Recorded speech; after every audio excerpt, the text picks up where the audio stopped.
I very much enjoyed talking to Carrieanne, who is a performance practitioner, and she's also the CEO of CVIVArts Theatre and Company, and she's a fine artist. She's got a lot of stuff going on. Do have a listen.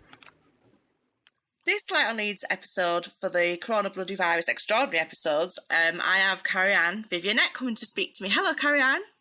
Hello, how are you? I'm all right, thank you so very much for coming along. You're welcome. Thank you for having me. I think maybe we should just tell the truth in that we've just had a lovely conversation for about half an hour. Just double checking that. Yeah, I'm just checking it now. For half an hour and it hadn't been blinking recording. And I'm so sorry for all the people at home because we were having such a great conversation. That's okay, we can continue to have a great conversation. So, Carrieanne, you've come along to tell me about everything that you're doing in Leeds. So you are a performance practitioner. Can you tell me a little bit about what is a performance practitioner? Of course. I'll start with the practitioner part first. So obviously somebody that practices, and you can practice something daily, you can practice something sort of once a month. And I suppose to call yourself a practitioner, it means that you're sort of in some sort of way consistently doing it. And certainly I feel like I am consistently doing it in some sort of way. I'm either going into if I haven't got an actual project on or working towards a project, I'm going into my studio, I'm putting my music on and I'm doing some sort of warm-up to music for an hour, and that warm-up might turn into some interesting moves that I think, I'll make a note of them, or I'll repeat them a few times so they become embodied knowledge. Either that, or I'm getting in touch with my company members to talk about possible future performances or sort of possible submissions or opportunities. So practicing it, doing, and obviously it's always connected to performance. The performance part in our case being the drama, being on the stage, not playing the lute or the flute, which sounds very exciting, and I'd like to do that, but stage. Not that it's always on a stage, I'm just saying that very generally, but on a stage or perhaps in the open air, or even if it's not lifted up into a stage, doing the old dramatic arts, but practicing it in different kinds of ways, probably every day, in my own mind anyway. So it's just sort of, it's like a way of describing yourself and then making sure that you are putting that into practice every day, really. Yeah, I mean, I suppose it was a practice thing as well. I mean, just thinking about it now, I suppose practice, and do you know what?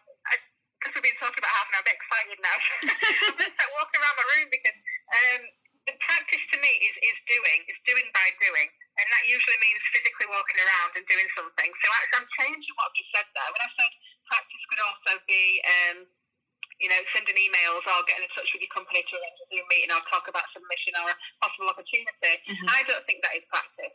So I may be doing something connected to performance every day, right. Even if I'm just thinking of an idea and making a note of it. But the actual practice of it is probably not every day. The actual practice of it for myself is, it probably is every other day, to be honest, because I don't feel quite right until I'm doing something in relation to movement or doing something in relation to performing. I think I'm doing it pretty consistently. But performance practice on the stage, thinking about the actual practice of it and the actual delivery of it. Right, that's a great explanation. And is it something that's always been part of your life? Is it something that you've been doing since you were a child? No, it's not something that I've been doing since I was a child. I have a memory that comes back to me that shows me that it was not necessarily that it was meant to be. I don't know if I believe in that, but it was certainly something that was part of my consciousness or part of me from a very early age.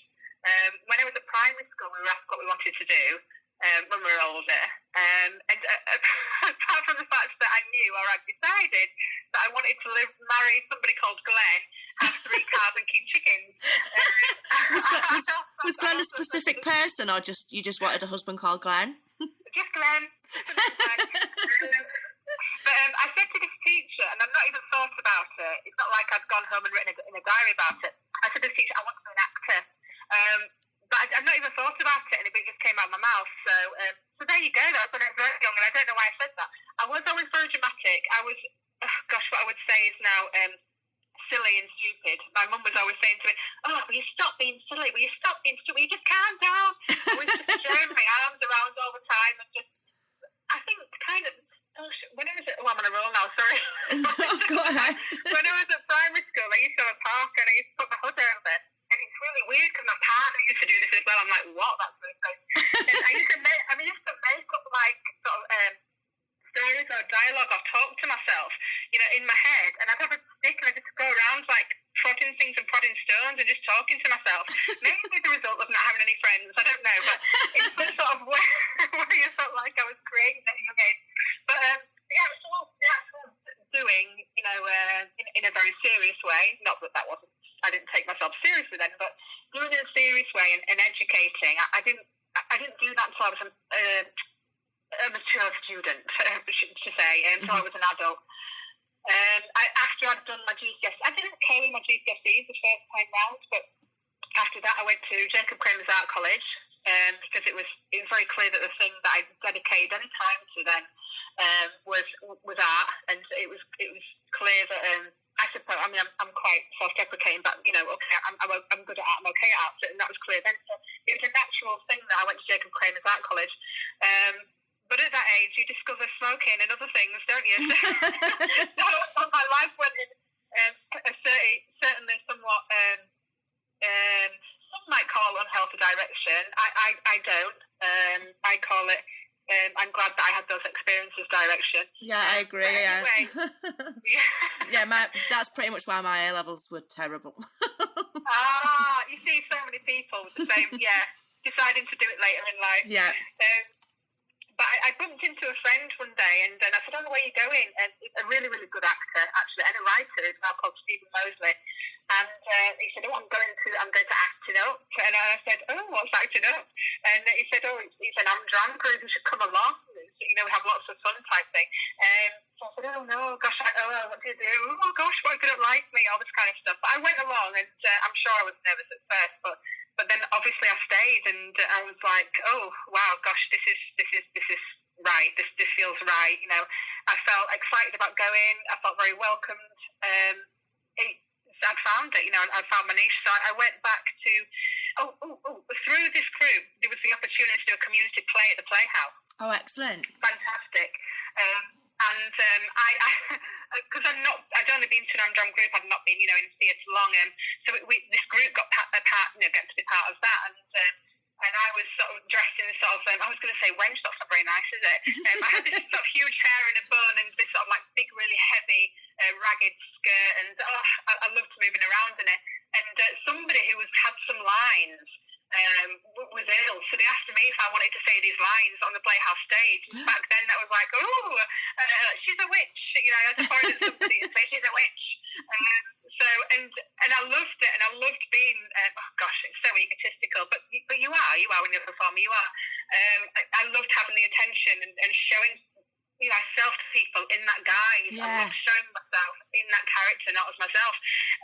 So of course I was like, she's a witch, and I was loving it. And at the end of every show, I cried, and I'm visibly quite embarrassing. I cried because I thought, oh my god, I found my home. I'm filling up now. That's amazing. I went to Park Lane College and did in my early 20s and did I think maybe it was my mid-20s and did a sort of a GCSE equivalent in drama, maybe a little bit more than that, and then it just spiraled from there, and I went through and did all the qualifications that I've got, and then started performing and thinking about it basically every day since. So there you go. So it's been quite sort of a long process. Do you think part of coming to what it is that you love to do a little bit older in life, do you think that one of the things that you gain from doing it that way around is that you've sort of built up a bit of confidence just through having things happen to you and finding out it wasn't the end of the world and learning things from your mistakes, and do you know what I mean, giving yourself a little bit of I never actually thought about that, to be honest, but what a good question. Excuse me. When I went to do my bachelor's degree, the contemporary performance practices at Leeds Metropolitan, and I was apart from one of the lady, the oldest person on the course there, even older than my mentor, actually, Oliver Brain. I didn't realise that until later in the course. How embarrassing. But so going into older and starting in that space, not necessarily because of any, performance experience I'd had before that, but very nature of not me necessarily being better, but just having lived longer, that lived experience, I think, does give you a performance pride and a confidence that you need, definitely, because I think that you feel like you've got something to say. Yeah, I think you do. I think not consciously. It's not like you consciously go, oh well, I'm older than you and I've done this. Yeah. No, it's not that. To say, get away from me, dear peasant. It's not like that. It is genuinely just by the very nature that you've lived longer. You've had more knocks. I mean, it's perfectly plausible, obviously, that there might be a 12-year-old that stands next to yourself and myself now that has had harder experiences than us. Oh yeah. But generally, you've probably just had more lived experience from being older, and I think that goes towards your performance makeup, definitely. Just because you've had time to reflect on things more and make decisions more and shift yourself around more, so that you are confident in the right places. So I think that does make a difference, definitely. Yeah, I agree, and I think as well. I mean, I don't know if it's like this for everybody, but you get people who worry about sort of getting older and stuff, but one of the things that I particularly love about it is that you just stop caring what people think so much. And I've been reading a great book that's been helping me towards this. I think I was already halfway there. And it's called The Subtle Art of Not Giving a Fuck. That sounds absolutely perfect. And I mean, the title is pretty, because I'm quite flippant, but actually there's a lot of sort of psychology behind it when you're reading it. It's very easy to read. The way the guy talks is very sort of conversational. And the other good thing is that he's always telling about sort of mistakes that he's made and times in his life when he's not been sort of the best person he could be, really, and putting value on things, sort of that whole thing of sort of thinking, oh, by this age I should have had 2.5 children and I should have had this sort of car and I should live in this kind of house. And he's sort of saying like one of the reasons people have midlife crises is because if you place your values there and then you get to them, then it's like, oh no, well now what do I do? Now where do I place my values? Oh God, I'm really hearing what you're saying. I'm like, first of all, what a fantastic title, because if you're really going to not give a fuck, you have to say the word fuck, don't you? Yeah, you do. And not give a fuck about it. That already puts the reader at ease, unless, you're offended by those kinds of words. But no, and I assume that it's an easy read, because unless you're Oscar Wilde, you're not going to, not to say that I'm sure you're a fantastic reader, but, you're halfway through already. Having bought it, a few days ago or yesterday. But, absolutely. I mean, I think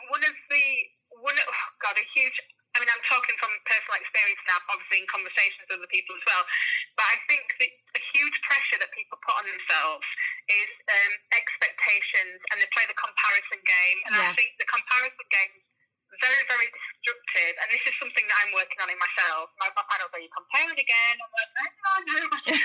I got back, I'm 20 years older. And it's horrible, and it's destructive, but I don't think society, I think it's like the rat race. So I'm diverting a little bit now, but I'm just sort of thinking, we've been sort of pushed into a situation where it's a bit like a rat race, where you've got to go, everybody's got to compete. There's only one place, there's only one opportunity, and everyone's got to compete for it. And if you don't get it, then sort yourself out. Where did you make mistakes? What are you doing wrong? Change them for next time. Because we live in a society, unfortunately, that is a little bit like that. And exactly as you say, this 2.4 or 2.1 children, that once you've reached that, then suddenly, you've of course succeeded. Which is it's just horrible, because then, like you say, if you do get there, you're going, oh well, what's next? What has Marjorie got next door? She's got some Christmas lights I haven't got. Come on, we're going to the shop. Yeah. It's absolute nonsense, because what it does, it means that you are not appreciating what you've got at this moment. And this is something that I'm working on massively, and I've started to do meditating, and my partner's read a book by Eckhart Tolle. I've got that on my list to read. Yeah, and it's like you need to read this book, Carrieanne, because I sort of waver. If I do my breathing and I do my meditating, then I'm like, do you know what? I can be mindful. I can go for a walk, and I can go, oh, I've never seen those trees before. Let's have a little wonder. Look, I'm appreciating life, and I'm not thinking, what do I need to do next? What do I need to do next? Yeah, because it's incredibly. I think it is destructive, and I think, I don't know, it's being able to appreciate what you've got is maybe it's just me, but I think sometimes as an adult it's hard, and I think it shouldn't be. We should be able to appreciate things easily, and we should be able to be mindful easily. And I think that's one of the reasons why I've given my job up, actually, because we moved into a new house, and I'm an English teacher at the moment, and we've lived there for a few months, and I've not even looked at the back garden. I've not even had time to go outside and look at the back of that garden. Oh. And I go in there now, and it's absolutely, we're so lucky. We're so lucky. It's absolutely gorgeous. And, you know, my position is I feel really, really lucky, but it's I can say it and say it and say it, but I've got to try and move towards feeling it all the time. Yeah. And get out of that character that a lot of us are unfortunately in, where you've got to be feeling like you've got to be pushing yourself all the time. I've got to do this for that person. I've got to do this because I should be. I've got to do that. And it's destructive, but I felt like I went on a little bit of a rant there. No, I totally agree with you, because I feel like I've just recently started meditating myself through this whole lockdown thing, and partly because I've got more time, so I'm not having to. It's not taking me an hour to get to work on a morning, for example. And you know, and I found it really useful. And there is something about kind of switching off and not listening to your brain. I quite often tell my own brain to shut up and give me a break. Do you know what I mean? Because you could be doing as many things in the world, but your brain's forever going, but you could have been doing this, and why using your time more wisely? I mean, I'm like, shut up, brain. You're literally my worst enemy. Fantastic performance. You go into a kitchen just to make a cup of tea and grab a Mr. Kipling cake, and you end up in a conversation with yourself. That's fantastic. Well, I think I've always noticed it, but during lockdown, yeah, I'm like, you need to be my friend, not my foe. So, you are the CEO of CVIVArts Theatre Company. Mm-hmm. I love the name CVIVArts. I think it just flows really nice down your tongue. Oh well, that's the first bit of feedback on a company name that I'm not sure it's a stayer, to be honest, and it sounds quite boastful. See, I mean, you know, naming your company after yourself is like, oh, blimey, come on, who do you think you are? But it was just generally because, I mean, I did a lot of research into this. I did a bit of research into theatre companies and what name they choose, and the suggestion was choose a name that represents the kind of work that you do, that your theatre company does. And Riptide, for example, you know, the name Riptide, like a wave coming in, and certainly represents the work that they do. They go into sort of, you know, site-specific places and sort of non-performance spaces, and of course, sort of a wave of sort of improvised action, so to speak. Not that I know they work very well, but Punch Drunk, for example. Yeah. Punch Drunk, you know, the kind of work they do, that their name really represents the work they create and deliver. So I was like, right, okay. So if I'm going to choose a name on that recommendation, I really need to really think about the type of work that I'm going to be doing in order to be able to pick a fitting name. And I thought about it. And when I decided that we was going to do Franz Kafka's The Hunger Artist as our debut production, I knew that I was going to use absurdist techniques, because I'm a little bit obsessed with absurdist theatre, and I knew that it would be very, very fitting for this piece. It was just what this piece needed. And I was like, okay, and that sort of helps me to think a little bit. But I just really couldn't settle on something. And I also thought, keep your integrity about your Carrieanne, because actually, I don't like restricting what an audience is or isn't going to think about a performance that they see. This is one of the reasons why I find it really difficult to write application forms about my work, because it says, what message will an audience get? I like to keep it abstract, so that an audience member goes in and they might get a completely different feeling or a completely different idea or conclusion to the person that sat next to them. I'm not saying I definitely want that, but I'd like that to be the case. And of course, that means then, blimey, that makes the name thing even more difficult. So so just stuck with CVIVArts. You know, this is me. I'm giving it a go. I'm starting a theatre company. I've got a team with me, so let's just call it CVIVArts and then make decisions later. That's a great way to go. I might keep it now. And so you said that your debut performance was The Hunger Artist, originally written by Franz Kafka. Can you tell us a little bit about that? Did you manage to do many performances before we all got locked down? No. So we had a small run organised, which was Square Chapel Arts, sadly now closed, I'm sure you know. Yeah. Square Chapel Arts, Seven Arts Centre, Leeds Carriage Works and the Hope Theatre in London, 2 shows there. So that's what we had organised. We did the first 2, Seven Arts in particular. I was really proud of that performance. And then COVID-19 hit. So we're left with having the character work postponed. I spoke to Rachel a couple of days ago, actually, by email, and she's still waiting for more.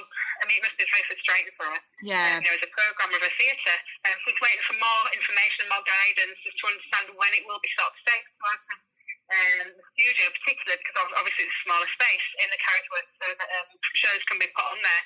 I suggested to her, actually, because our shows are now long, of doing it on a cycle of 3 shows in one night, so maybe 15 people come for the first, 15 for the second, 15 for the third. All right. Yeah. And so I don't know what she'll think about that idea, but so the Hope Theatre, being the Camden Fringe, got cancelled.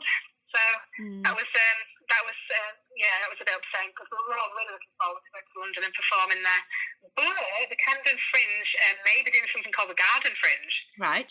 which is all the acts that were going to perform at the Camden Fringe now finding an outdoor space and doing their show and it going digital.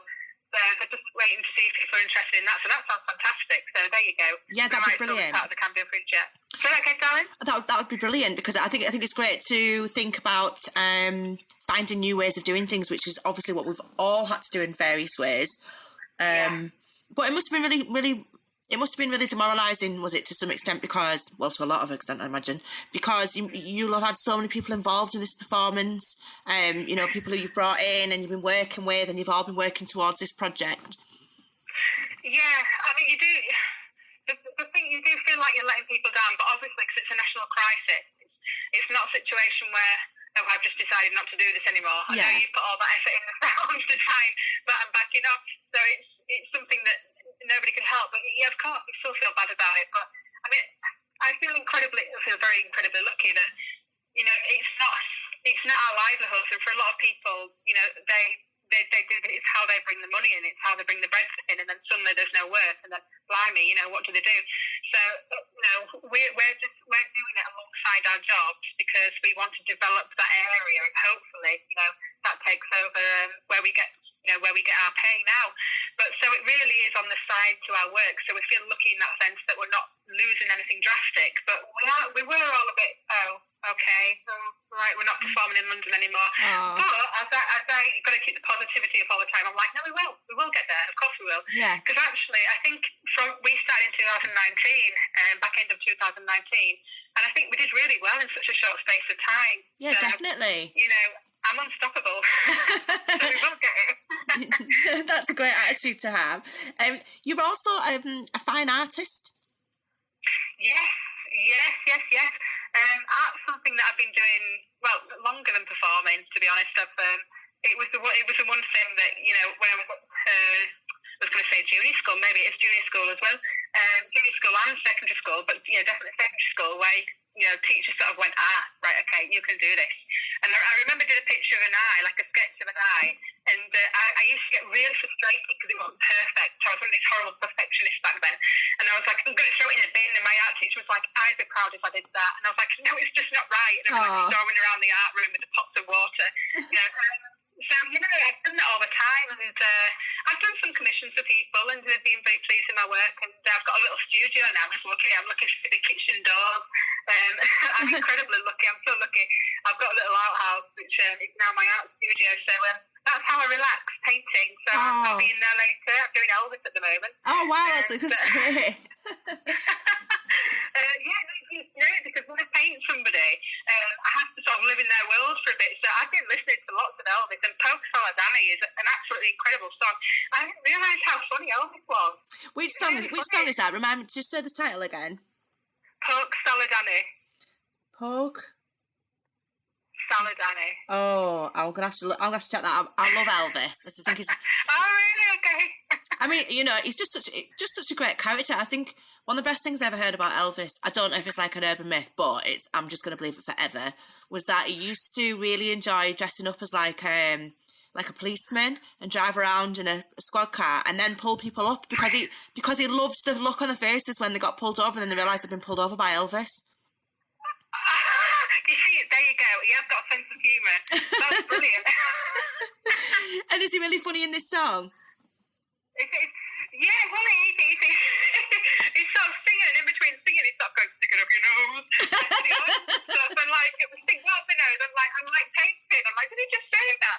And basically, he's not taking himself seriously, which is brilliant. And it's like, what are you doing? What are you doing there? And he's being quite personal to the audience and just not caring really. It's great. And all of his songs, because I was sketching Bob Dylan at the same time as I started this painting, and I realised a kind of similarity between Bob Dylan and Elvis Presley, two artists that I was kind of before. But a lot of their songs are sort of narratives about, sort of down and outs really, or, not seeing your son for a while, or the sort of person's been unjustly put into prison. And I didn't realise how similar they were. Yeah. Obviously not in delivery, but... No, totally not in delivery. Or style, really. What will you be doing for the rest of the day, do you think, Carrieanne? Ooh, gosh. Right, okay. So for the rest of the day, I've got a list of opportunities on Curator Space I need to apply for. I need to put up a new listing on my Etsy, my new Etsy shop that I've now got with my artwork on it. Oh, lovely. I need to... There's another opportunity on it. Basically, it's art stuff. I've finished my... before I spoke to you, I signed off early from work and finished my marking with the kids. And now basically it's Friday, so I'm sort of saying to myself, I'm not going to log back onto my school account and do any work now. I'm going to either paint, I'm going to do those opportunities, and I'm going to do arty-farty things, basically, Hazel. That sounds like a lovely afternoon indeed, yeah. What are you doing for the rest of the day? I am going to see my sister, who I've not seen for quite some time, so I'm really looking forward to that. And we shall be having a little drink, I imagine, or probably a large drink, to be honest. So yeah, that'll be really nice. Carrieanne, I always ask guests 3 questions. The first one being, what would you say is the best thing about the city of Leeds? Oh gosh. Do you know what? Can I talk about a place? Yeah. Okay. I'm sure that anybody that's lived in Leeds for more than a couple of years probably knows this place. But Killenbeck Cemetery, I went there yesterday. So I really, really enjoyed visiting this place, and I know that symbolically it's about painful things and it's about grief. Mm-hmm. But I visit this place from the position of a very lucky person that I'm not going to put flowers on any grave. I'm not visiting anybody that's unfortunately passed away. Mm-hmm. When I go into that cemetery, it's so interesting for so many different reasons, and it's just absolutely filled with love, because all you've got to do is read 2, 3 or 4 sort of tombstones, and it's dedications of how much one person loved another person. Yeah. And it's so uplifting. I'm like, these people were really dependent on each other. I'm not saying they were independent people, but they really appreciate each other. They really appreciate these people in their lives. And, sometimes there is somebody who's passed away maybe in 1975, 76 or what have you, and there are fresh flowers on there. And I'm like, that must be their grandchildren now coming over. Yeah. If they passed away when they was younger. But, yeah, it's interesting as well because, in terms of art as well, the sculptures and the trinkets and the intimate kind of designs on the tombstones are also aesthetically very, very interesting. I saw one yesterday, and you have these modern tombstones they're made out of sort of black granite or marble. Yeah. And there was one that had on it, sketched on it, a pint of beer. Oh. I thought, that's quite modern. I wonder what we'll see pictures of. When you learn about people when you walk around, I wonder what we'll see pictures of next. But it's got a beautiful scene as well. If you stand at the top of the cemetery, I'm not quite sure the area that it looks over, but it's particularly at night time, so it's absolutely gorgeous. But it reminds me of relationships and love, so it's really nice to sit in there. Sometimes I feel quite bad because I'm going there when I'm not actually visiting a grave. Oh no, I don't think you should. So yeah, I don't think you should feel guilty about it, because I know some people find them like really spooky stuff, but I'm similar to you. I think there's a lovely feeling. There's just a really peaceful feeling in a graveyard, and actually a lot of our problems are all about trying to deny the fact that we're all going to die one day. Do you know what I mean? And and I think there's something, I don't know. I can understand why some people might not find it so calming, but yeah, I can see why you would like that. Yeah. So yeah, that's cool. But I mean, generally, I think Leeds has got a lot of opportunities. You know, it doesn't matter what you're into, finger knitting, plant growing, or making croissants. You know, so there's probably a club or an online class somewhere. So I think that's very good. So yeah. Yeah, I feel like that too. And what would you say, if you had to say, I know it's difficult, but if you had to, what is something that you say is not so great about the city? I think it's not so great that, and I don't think this is specific to Leeds, but it definitely happens in Leeds. But I think it's not great that you go into not just the town centre, but anywhere, and you still walk past people that are in some sort of mode of suffering. And usually people that are probably, on appearance, are probably homeless, that don't have a home. I mean, they might have a home, but they're obviously not got some basic needs. If they're asking you for money or they look like they're struggling, you know, that's not right. They're not getting the support that they need, and you know that shouldn't be happening in 2020. So yeah, I think that's something that's. I'm not saying that they shouldn't be there. They should be there because they should be. They should be in people's faces because the government should be. You know, something should be done about it. Really, nobody should be in that. You know, that experiencing that. I think. I mean, there's probably a small collection of people who choose to be. Homeless because they want to break out of the life that they had and they want to have that freedom, and actually it's a preferred way of being. But I think generally, speaking to somebody not in that experience and speaking to somebody from the outside, I would assume it's probably likely that most people don't want to live a life where they can't have the basic needs in order to be able to make decisions about what they want to do and then go towards those dreams and those desires. You know, nobody wants to be saying, can you give me this and can you give me that? No. So that's something that shouldn't be happening now in Leeds. Yeah, definitely. I completely agree with you. There's lots of great agencies out there doing things, but there is, yeah, of course, sign on the streets and yeah, absolutely, yeah. But also you sort of think, and as fantastic as all that work is, you know, it's like you were saying, you just sort of think, well, why is this necessary? Why is this happening? You know, why are we facing this problem? Yeah, that is a tough one. But I do think it's unfortunately UK and probably worldwide. But yeah, I do think it is something that you see a lot in Leeds, and like you say, you know, rightly so, it shouldn't be sort of covered up and pretend it's not happening. Yeah, I mean, I know that people haven't got a house and now been housed because of COVID-19. And I heard someone on the radio speaking, and they said something, I'm paraphrasing now, but I'm pretty much sure it was this. We need to make sure that they're off the streets so they're not passing any carrying illness on to anybody else.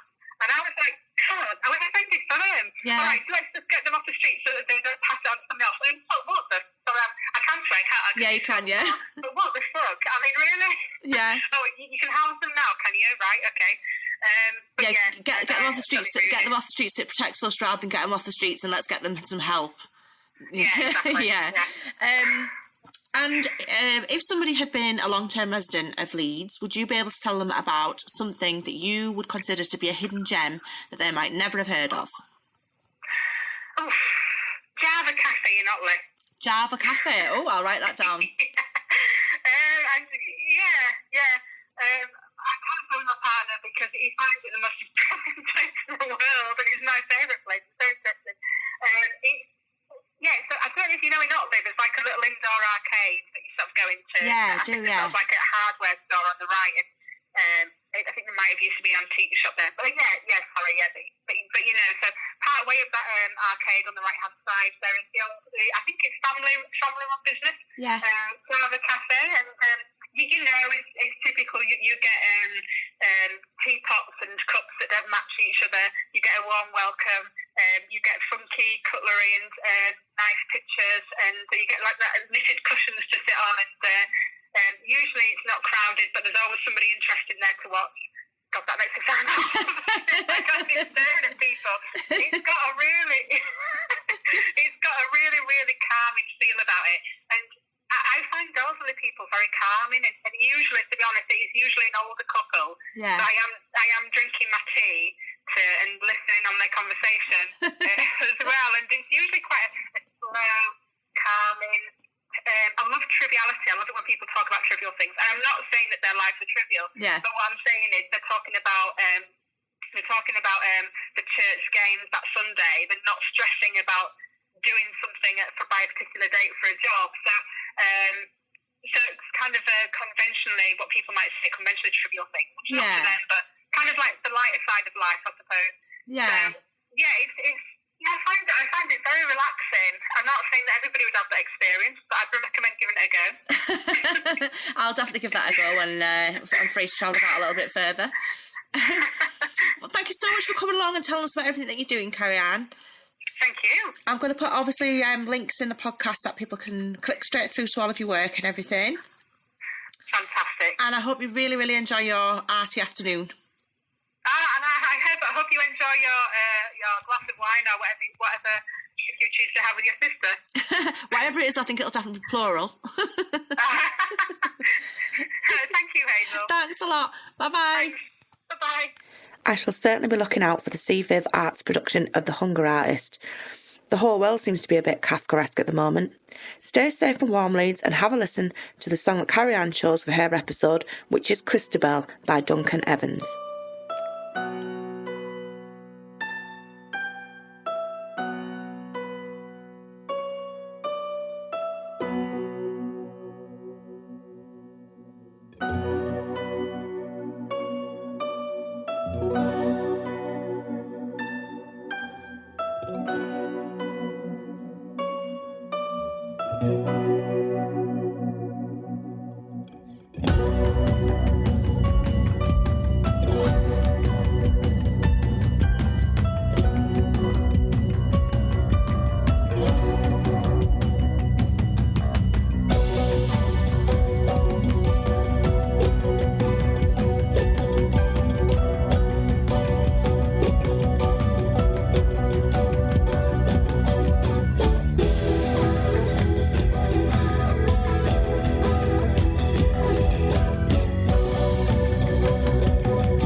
Quit the booze, the hurt, the pride.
a dog at your feet. A dirty, dying dog at your feet. 'Cause I know, Christabel, that we're both off to hell. And I don't really care, I will kiss you down there. Take another Rothman's Red, forget about tomorrow's dread. Let's walk the railway track. Don't look back, don't look back, don't look back.